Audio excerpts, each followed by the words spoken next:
Booking status আর current status actually এর মানে কি? নমস্কার, আমি পরীক্ষিত রায়। আমার চ্যানেলে আপনাদের সবাইকে স্বাগত জানাই।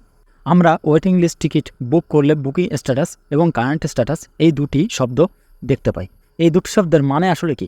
এখানে বুকিং স্ট্যাটাস মানে বোঝায় আপনি যে দিন যে সময়ে টিকিট করেছেন সেই সময়ে আপনার ওয়েটিং লিস্ট নাম্বার কত ছিল।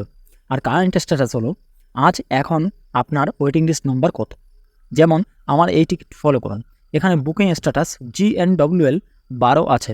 এটা হলো আমি যেদিন যে সময়ে টিকিটটি করেছিলাম তার বিবরণ।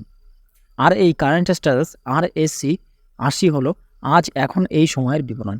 তার মানে আমার কাটা ওয়েটিং লিস্ট 12 টিকিটটি এখন RSC 80 হয়ে গেছে।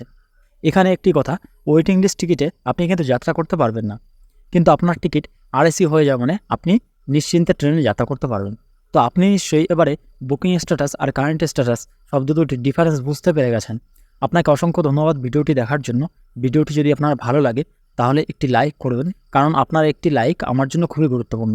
পাশাপাশি চ্যানেলটি সাবস্ক্রাইব করুন, কারণ এমন অনেক হেল্পফুল ভিডিও আপনি এই চ্যানেলটিতে পরবর্তীতে দেখতে পাবেন। Thank you so much. জয় হিন্দ, বন্দে মাতরম।